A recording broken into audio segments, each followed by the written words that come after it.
Mesdames et messieurs, bonsoir. Bienvenue dans le JT Soir sur Canal 3 à Bénin, à la une de l'actualité ce vendredi 29 mai 2026. La maison des médias Thomas Mayassan présente désormais un nouveau visage, un visage séduisant et attrayant qui fait honneur à toute une corporation. C'est la finalité de 7 mois de travaux de rénovation. Le président de la haute autorité de l'audiovisuel de la communication et les organisations fêtières ont coupé le ruban ce vendredi. On en parle dans un instant. On parlera également d'un sujet autrefois tabou et très peu discuté en public. L'hygiène menstruelle est de plus en plus au cœur des actions de sensibilisation des jeunes filles. L'objectif derrière est de les aider à mieux gérer ce phénomène et éviter les grossesses précoces. Nous serons au collège d'enseignement général de Banikwara. Images et reportages à suivre. Assure également le point de la conférence de presse tenue en prélude au festival La Relève Afrique. Un rendez-vous prévu pour se tenir du jeudi 4 au samedi 13 juin 2026 à Cotonou. Une compétition artistique et culturelle qui met en lumière une nouvelle génération d'humoristes africains. Face à la presse, ce jeudi, les organisateurs ont dévoilé le programme et les activités au menu de ce festival. Voilà pour le sommaire. Merci d'être au rendez-vous de l'information sur Canal 3 Bénin. De l'état de délabrement à un joyau, la maison des médias Thomas Mayassan a un nouveau visage. Vous allez le voir. Une descente du président de la haute autorité de l'audiovisuel de la communication ce vendredi a permis aux journalistes et autres acteurs présents de découvrir un édifice entièrement rénové. Ce qui était une ambition des autorités d'alors devient, grâce à la continuité de l'action publique, une réalité dont la finalité est de faire de la maison des médias un véritable centre d'excellence au service des professionnels des médias. Voici ce que nous en dit Vigila Rodayon. Le 1er octobre 2025, le président de la haute autorité de l'audiovisuel et de la communication annonçait la rénovation de la maison des médias qui affichait à cette date un état de délabrement avancé. Vous devriez l'avoir constaté depuis le portail. Le bâtiment ne tient vraiment plus. 7 mois plus tard, Edouard Loco revient voir la maison des médias sous un tout nouvel aspect.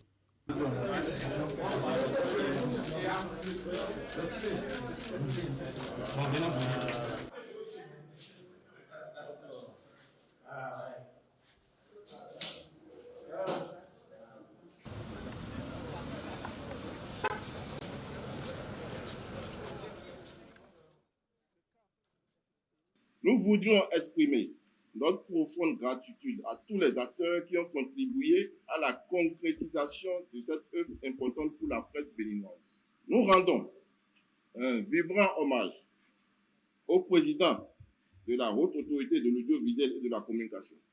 C'était le président Talon qui a décidé. Mais c'est grâce au président Wadahi qui a fait diligence vraiment personnellement avec moi pour que ça aille si vite et si bien. Nous allons faire rapidement un projet d'équipement de la maison des médias que nous allons soumettre à tous les partenaires. Le défi de l'équipement moderne de la maison des médias est cher au président de la RAC. Ce dernier souhaite que cette maison ainsi rénovée retrouve sa dignité et sa vocation au service de la démocratie et du professionnalisme. Le cap est désormais fixé, les grandes orientations clairement définies et c'est parti pour les 7 prochaines années. Le nouveau président de la République entame son mandat avec des défis qui restent énormes pour répondre aux attentes des populations. Le gouvernement Wadahi a tenu son tout premier conseil des ministres ce jeudi, une session au cours de laquelle des décisions ont été prises. La plus importante, c'est la réduction de la fréquence des rencontres ministérielles, une réorganisation présentée comme un levier d'efficacité pour renforcer le travail des comités interministériels. Les explications du ministre porte-parole du gouvernement à l'issue de la session.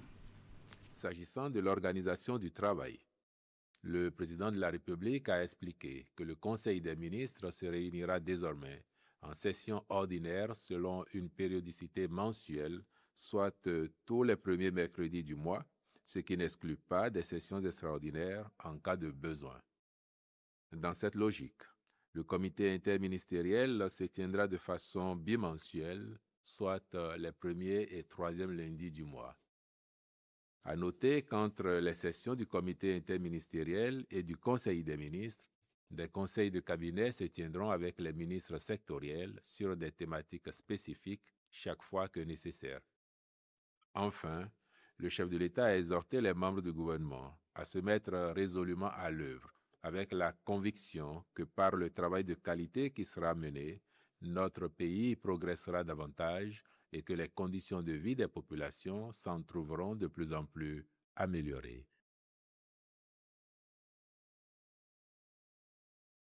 Vie des populations sera donc au cœur de l'action gouvernementale pendant les 7 prochaines années. Au cours de cette rencontre avec les hommes des médias, Wilfried Léandre Humbedji a été questionné sur la représentativité des 12 départements au sein du premier gouvernement du président Romiad Wadayi. Le ministre porte-parole du gouvernement a apporté des précisions sur les critères ayant guidé le choix. On va le suivre. Votre constat, il est juste. Qu'effectivement, tous nos 12 départements sont représentés au sein de ce gouvernement.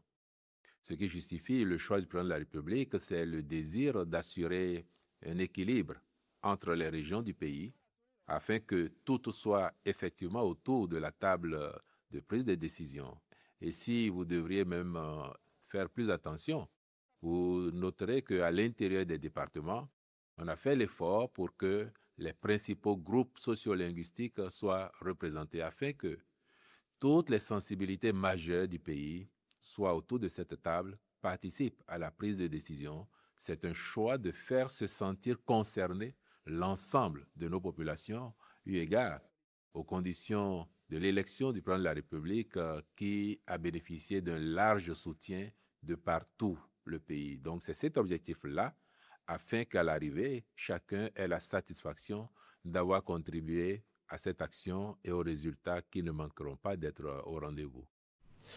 Toujours dans l'actualité, la journée mondiale de la faim est célébrée chaque 28 mai. Elle vise à sensibiliser le public à la crise alimentaire mondiale, une urgence vitale qui touche des millions de personnes dans le monde, en particulier les enfants. La fin de la faim est entre nos mains, c'est le thème de cette édition. Pour marquer l'événement, l'ONG The Hunger Project Bénin a organisé à Cotonou un briefing média pour partager avec les journalistes les actions menées ces dernières années en faveur des communautés rurales ainsi que les perspectives pour éradiquer l'insécurité alimentaire au Bénin. Le sens du combat de l'ONG avec Ingrid Der. Une alimentation saine, variée et accessible à tous. C'est tout le sens du combat que mène l'ONG The Hunger Project Bénin. En cette édition 2026 de la Journée mondiale de la faim, l'organisation réitère son engagement à œuvrer pour éradiquer l'insécurité alimentaire au Bénin et dans le monde, tout en mettant en avant les résultats probants obtenus ces dernières années. Hunger Project Bénin a créé 18 épicentres dans 18 communes et a mis en œuvre plusieurs projets spécifiques dans des domaines de la sécurité alimentaire, la nutrition, de l'inclusion financière, du genre et de l'autonomisation de la femme, dans les domaines de l'accès à l'eau potable et dans les domaines de la promotion de l'entrepreneuriat et de la protection de l'environnement. La fin de la faim est entre nos mains. Tel est le thème fédérateur retenu cette année. Ce message sonne comme un cri de ralliement pour mobiliser les acteurs du développement, les institutions, les partenaires et les communautés autour de solutions durables. Que nous soyons des institutions, des médias, des partenaires, des communautés ou simplement des citoyens, nous sommes un maillon indispensable de la solution. Plus que jamais, accélérons cette transformation. Ensemble, brisons le cycle. Ensemble, agissons. Rendons le combat contre la faim visible, car la solution est effectivement dans nos mains. Malgré les nombreuses actions menées par le gouvernement et The Hunger Project, la situation reste préoccupante. Selon l'organisation, plus de 36% des enfants de moins de 5 ans accusent des retards de croissance et 26% des ménages souffrent d'insécurité alimentaire, particulièrement en milieu rural. Consciente de ces défis, l'ONG ne compte pas s'arrêter en de si bons chemins. De nombreux projets sont en cours et de nouvelles initiatives seront bientôt lancées pour remporter cette lutte vitale. La suite de cette édition avec ce sujet autrefois tabou et très peu discuté en public, mais depuis quelques années, la question commence à être abordée dans certains milieux pour faciliter une meilleure compréhension des adolescents et des jeunes. On parle là de l'hygiène menstruelle. Certaines écoles, vous allez le voir, ont réussi l'exploit de former des pères éducateurs qui abordent ces sujets sensibles avec leurs camarades afin de créer une ambiance de confiance et de solidarité autour des filles. C'est une initiative du gouvernement du Bénin, soutenu par des partenaires techniques. L'objectif est d'aider les filles à mieux gérer leur hygiène menstruelle et éviter les grossesses précoces. Nous sommes au collège d'enseignement général de Banikwara. Suivez. Nous sommes là aujourd'hui pour vous faire une sensibilisation sur le port des serviettes hygiéniques. Une sensibilisation sur le port des serviettes hygiéniques. Ces élèves du collège d'enseignement général de Banikwara brise les tabous liés à la santé sexuelle reproductive et surtout à la gestion de l'hygiène menstruelle. Et c'est en pleine récréation qu'ils sensibilisent leurs camarades. Et pour les couches traditionnelles, on plie ça et ensuite on place. Et la partie où le sang va rester, la partie là doit être un peu épaisse. Et concernant des couches recyclables, ça a des boutons. Donc quand on place ça sur le slip, on pince ça derrière pour que ça aussi, ça ne tombe pas. Pour les couches jetables, il y a des parties qui ont de colle qui vont garder le slip. Donc on colle la partie là. Ces pères éducateurs sont formés dans le cadre du projet FABA Cash Plus Care, un projet du gouvernement béninois financé par le Royaume des Pays-Bas et le Canada et exécuté par l'UNICEF et ses partenaires, notamment l'organisation internationale EDUCO. Le choix des pères éducateurs relève d'une étude minutieuse. Les enfants pères éducateurs sont des enfants d'abord modèles dans leur communauté, qui travaillent bien, qui ont une bonne mode de vie et qui sont désireux de pouvoir aider leur communauté. Ce sont eux que nous avions, avec l'aide de l'administration, identifiés au sein de l'école, à qui nous avions administré diverses formations. Et eux, à leur tour, ils relaient ces informations-là de façon périodique auprès de leurs pairs. Grâce à cette formation, les élèves ont compris qu'il n'y a aucune discrimination à entretenir vis-à-vis des filles. Mieux, le leadership féminin est stimulé et entretenu. Les garçons doivent soutenir les filles lorsqu'elles sont menstruées parce que les menstrues sont des phénomènes naturels qui arrivent à toute fille normale. Au-delà de la gestion de l'hygiène menstruelle, cette opération participe sensiblement au maintien des filles à l'école parce qu'elle réduit les cas de grossesse précoce et surtout les décrochages scolaires. Dans un passé récent, on en comptait à tour de bras. Mais depuis que ce projet-là a été mis sur pied, par exemple, il y a juste 72 heures que j'ai déclaré 0 grossesse pour le trimestre. Ces enfants prennent désormais leur destin en main en se faisant former et en formant à leur tour leurs camarades. Plus de tabous, plus de grossesse précoce, plus de décrochage scolaire pour ces nombreuses filles. Éducation à présent, le lundi 1er juin s'ouvrent les examens de fin d'année scolaire au titre de la session 2026 avec le certificat d'études primaires. Mais avant le lancement des épreuves, les candidats s'activent pour tirer leur épingle de jeu. Vous allez le voir à l'école primaire publique de Zobo Groupe 2. Enseignants et écoliers sont lancés dans une intense révision, ceci pour permettre aux candidats d'affronter les épreuves avec sérénité. À quelques heures de l'examen, l'une de nos équipes de reportage a fait une immersion dans cette école pour prendre le pouls des préparatifs. Voici le constat fait par Ingrid Day et Elvis Tonoucoin. Quel est le point qui permet de soulever facilement la charge? Ici. Oui. Le point C. C'est le point C. Pourquoi le point C? Ce sont les épreuves d'éducation scientifique et technologique qui occupent les candidats au certificat d'études primaires ce mercredi matin. À l'école primaire publique de Zobodé, enseignants et écoliers unissent leurs efforts. L'objectif, aborder les épreuves du CEP avec une assurance totale.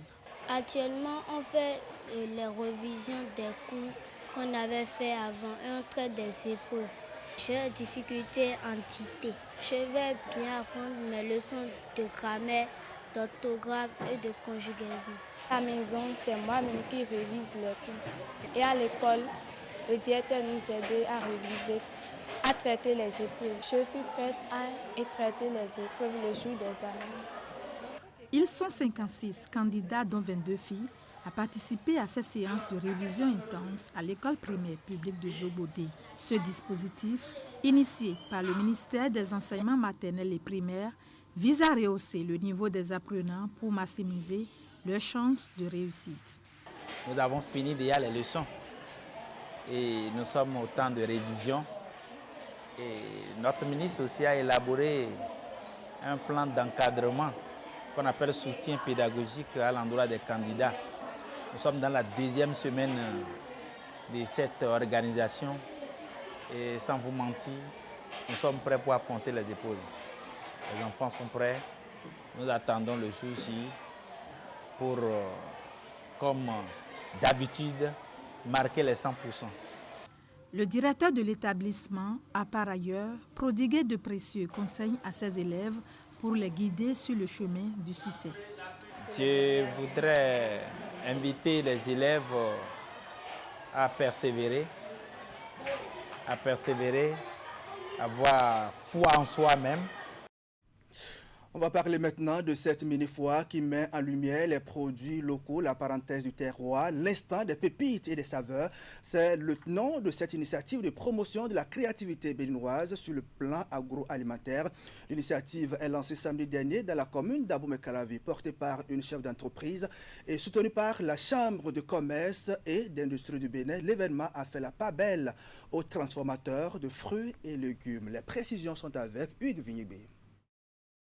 Des sacs à main pour les petites sorties, des boissons 100% naturelles, résultat d'une transformation rigoureuse de fruits et légumes locaux et des phytomédicaments pour la prévention ou le traitement de pathologies courantes. Ces produits made in Bénin sont accessibles à la mini-foire baptisée La Parenthèse Terroir, instant des pépites et des saveurs, ouverte au carrefour Arconville. Il y a du bon miel de chez nous. Le charbon actif, il y a du quinqueliba, il y a des baumes chauds. Vous voyez, ça c'est des herbes de chez nous qui soignent le paludisme, qui aident à baisser la glycémie. Je demanderai aux gens de prendre curcuma, gingembre, ananas, qui est sans sucre, sans eau, sans additifs.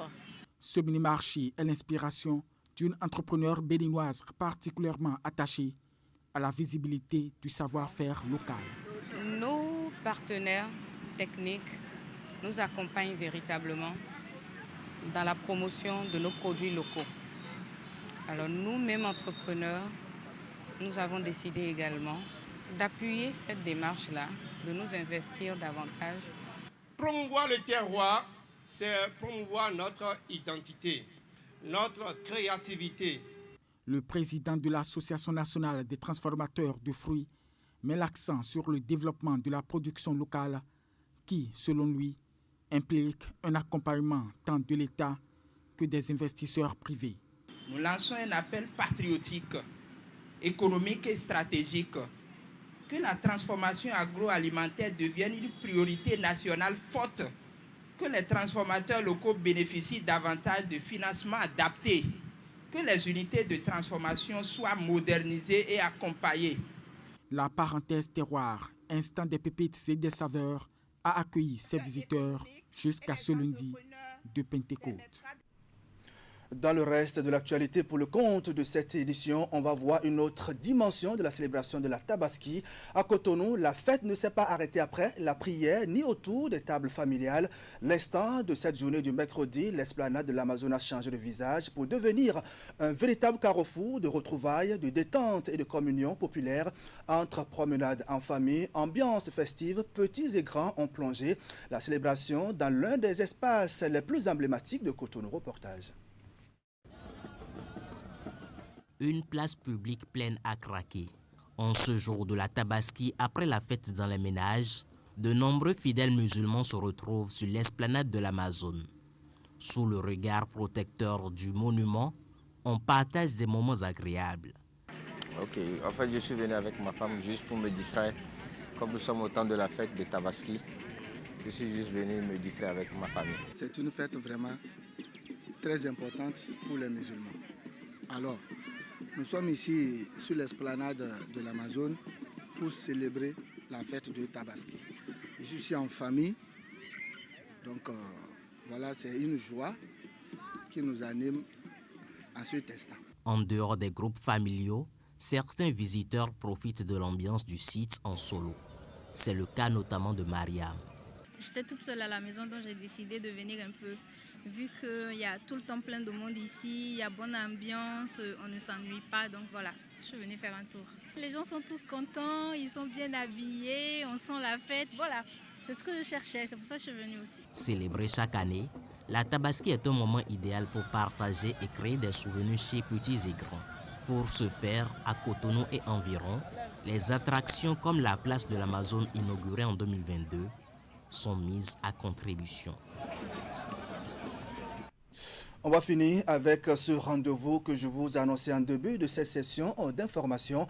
Il s'agit de l'édition 2026 du festival dénommé La Relève Afrique. C'est Cotonou qui l'accueille du 4 au 13 juin prochain. Une compétition artistique et culturelle qui met en lumière une nouvelle génération d'humoristes africains. Ceci à travers une sélection rigoureuse et une mise en réseau continentale des humoristes pour leur permettre d'avoir accès à un encadrement professionnel, des scènes prestigieuses et une visibilité médiatique sur le continent. En conférence de presse ce jeudi 28 mai, les organisateurs ont dévoilé le programme et les activités au menu de ce festival. On fait le point avec Florence Boussard.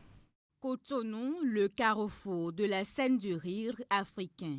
Après plusieurs saisons ayant rassemblé plus de 1000 candidatures, généré 41,5 millions de vues digitales et fédéré une large communauté, cette édition de la Relève Afrique, dénommée All Star, met à l'honneur 14 artistes marquant des saisons précédentes, rejoints par 2 rookies sélectionnés lors d'un casting en ligne organisé dans 10 pays. Les participants vont bénéficier d'un encadrement artistique à travers des masterclass, des ateliers et l'accompagnement de coachs de référence.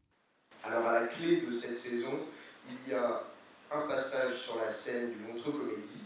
Donc le gagnant va évidemment se produire au Montreux et cette année on a voulu pimenter un peu les choses et motiver nos jeunes talents avec à la clé un gain de 5 millions de francs. Le programme va s'ouvrir avec les demi-finales prévues les 4 et 5 juin 2026 à 19h30 à l'Institut français du Bénin à Cotonou. 2 soirées de compétition vont réunir plusieurs humoristes tous les soirs devant un public appelé à départager des prestations décisives pour lasser à la suite de l'aventure. Également, nous avons eu 2 lauréats béninois qui ont bénéficié d'un voyage en Suisse avec des formations à l'appui et tout ça avec l'encadrement technique du groupe Montreux. Nous sommes très heureux de ce partenariat qui continue d'ailleurs et qui nous a permis de gagner aujourd'hui la finale de cette année, édition All-Star. À travers cette édition, la Relève Afrique réaffirme son ambition de faire de l'humour un espace de formation, de circulation des talents et de rayonnement international pour les artistes africains. Voilà, mesdames et messieurs, ainsi va le Bénin ce vendredi 29 mai 2026. Merci à vous qui nous suivez depuis Quinquin-Rouet, c'est à Diakotomé. Merci de votre fidélité au programme de 43 à Bénin, sécurité et lutte contre l'extrême pauvreté, les premiers chantiers de Wadaï. C'est le thème de l'info continue de Wahab Alipara et ses invités. C'est tout à l'heure à 20h. Prenez donc le rendez-vous. On se retrouve demain, samedi, quand il va sonner à 19h30. Bonsoir chez vous.